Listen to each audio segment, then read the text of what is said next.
Halo, selamat pagi anak-anak. Bagaimana kabarnya?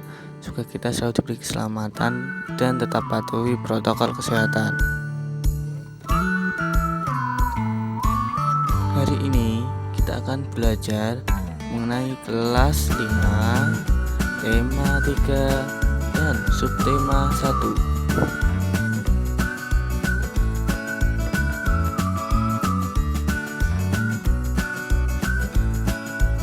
Sebelum memulai pembelajaran, mari kita berdoa terlebih dahulu agar saat pembelajaran diberikan kemudahan. Berdoa dimulai. Bismillahirrahmanirrahim.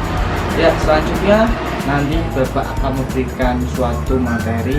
Materi ini nantinya akan dapat dilihat di dalam slide berikut.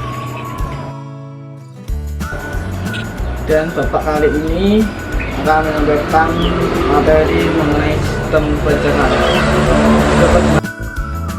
Apakah anak-anak tahu mengenai pencernaan manusia itu seperti apa? Ya, selanjutnya simak penjelasan pada video berikut. Hai teman-teman, kemarin kan kita sudah membahas pencernaan makanan dari mulut ya. Setelah dari mulut, makanan kita menuju kerongkongan. Kerongkongan adalah suatu saluran seperti tabung sepanjang 20 cm yang menghubungkan antara rongga mulut dengan lambung. Di dalam kerongkongan terjadi gerakan peristaltik, yaitu gerakan meremas-remas yang dilakukan oleh dinding kerongkongan untuk membuat makanan terdorong masuk ke dalam lambung. Berarti tujuan selanjutnya ke lambung ya, Pipo? Betul, Bol. Lambung adalah bagian dari organ pencernaan manusia yang paling elastis.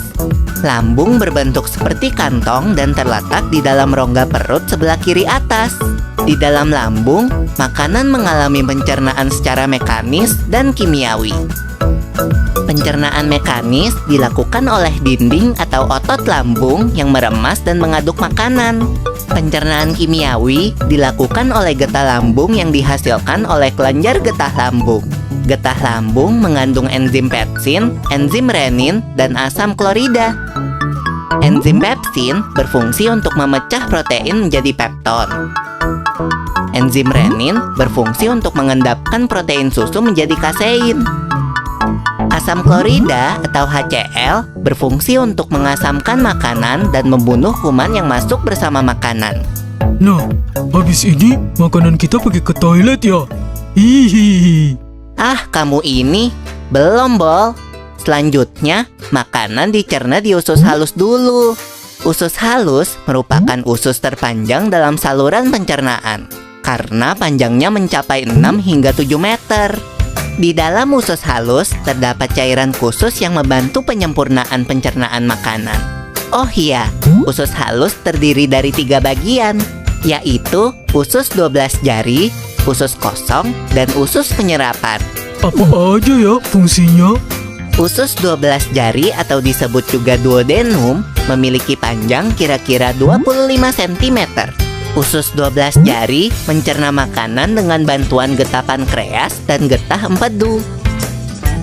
Getah pankreas dihasilkan oleh kelenjar pankreas. Getah pankreas mengandung enzim-enzim berikut. Enzim amilase berfungsi mengubah zat tepung atau amilum menjadi zat gula atau glukosa. Enzim tripsin berfungsi mengubah pepton menjadi asam amino. Enzim lipase berfungsi mengubah lemak menjadi asam lemak dan gliserol. Kalau getah empedu dihasilkan oleh hati dan disimpan dalam kantong empedu. Getah empedu berfungsi untuk mencerna lemak. Selanjutnya, usus kosong atau jejunum terletak di antara usus 12 jari dan usus penyerapan. Usus kosong memiliki panjang sekitar 2,5 meter dan berfungsi untuk mencerna makanan dari usus 12 jari. Terakhir adalah usus penyerapan yang merupakan tempat penyerapan sari-sari makanan. Di seluruh permukaan dindingnya terdapat ujung-ujung pembuluh darah yang menyerap sari-sari makanan. Kemudian, sari makanan diedarkan melalui aliran darah ke seluruh bagian tubuh. Jadi makanan yang kita makan kembali lagi ke dalam tubuh kita ya?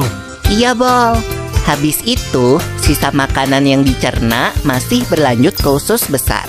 Nah, usus besar berfungsi menyerap cairan, vitamin, dan mineral dari sisa-sisa makanan yang telah diserap oleh usus halus. Pada usus besar, terdapat bakteri yang berguna untuk tubuh bernama E. coli yang berfungsi untuk membantu proses pembusukan sisa makanan. Proses pembusukan sisa makanan akan menghasilkan kotoran atau feses yang kemudian dikeluarkan melalui anus. Oh gitu. Nah, gimana dengan mulus? Itu disebabkan oleh apa ya, Pipo? Organ terakhir yang bernama rektum adalah ujung muara dari usus besar yang berfungsi sebagai tempat penyimpanan feses sementara. Ketika rektum terisi penuh dengan feses, maka saraf akan mengirimkan respon kotak yang menimbulkan rasa ingin buang air besar. Anus adalah lubang di bagian bawah pantat yang berfungsi sebagai tempat keluarnya feses dari tubuh. Jadi begitu ya, seluruh proses pencernaan dalam tubuh kita. Iya, Bol. Seenak-enaknya makanan yang aku makan, ujung-ujungnya untuk dibuang lagi. Tapi ingat, kan ada juga sari makanan yang menyebar menjadi energi untuk tubuh kita. Betul juga ya. Oh ya, Pipo, ngomong-ngomong soal pencernaan, kamu pernah sakit perut gak? Tentu saja, Bol. Kenapa ya perut kita bisa sakit? Nanti akan kita bahas bersama di video selanjutnya ya, Bol. Mungkin anak-anak setelah menonton video tersebut bisa memahami bagaimana proses pencernaan manusia terjadi.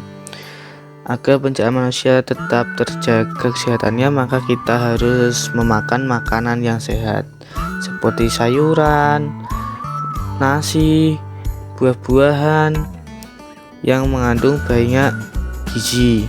Ya, Bapak mempunyai sebuah iklan bagaimana menjaga kesehatan dengan memakan makanan yang sehat. Ada yang tahu iklan itu apa? Seperti apa sih bentuk iklan? Pernah mendengar nama iklan tapi saya lupa. Iya, iklan berasal dari kata Yunani yang mempunyai arti menggiring orang-orang kepada sebuah gagasan.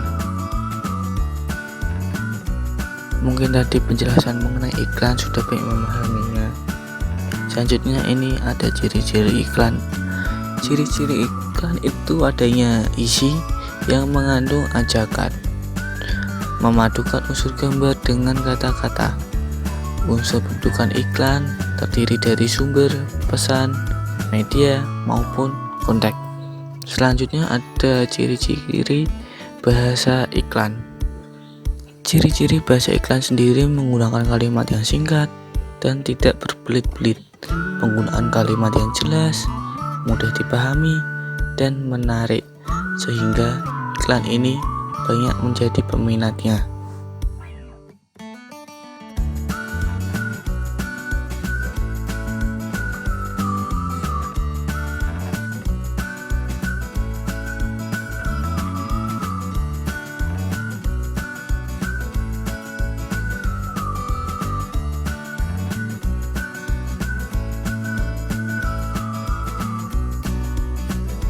Bagaimana anak-anak?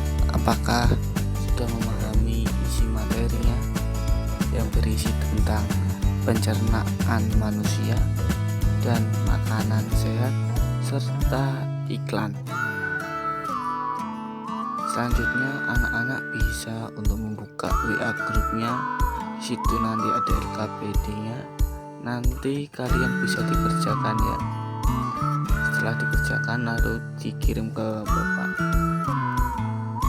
Semoga materi hari ini kalian bisa memahaminya dan menangkapnya. Tetap patuhi protokol kesehatan. Jangan lupa untuk memakai masker dan sehabis bepergian mencuci tangannya. Pembelajaran hari ini cukup sampai di sini. Assalamualaikum warahmatullahi wabarakatuh.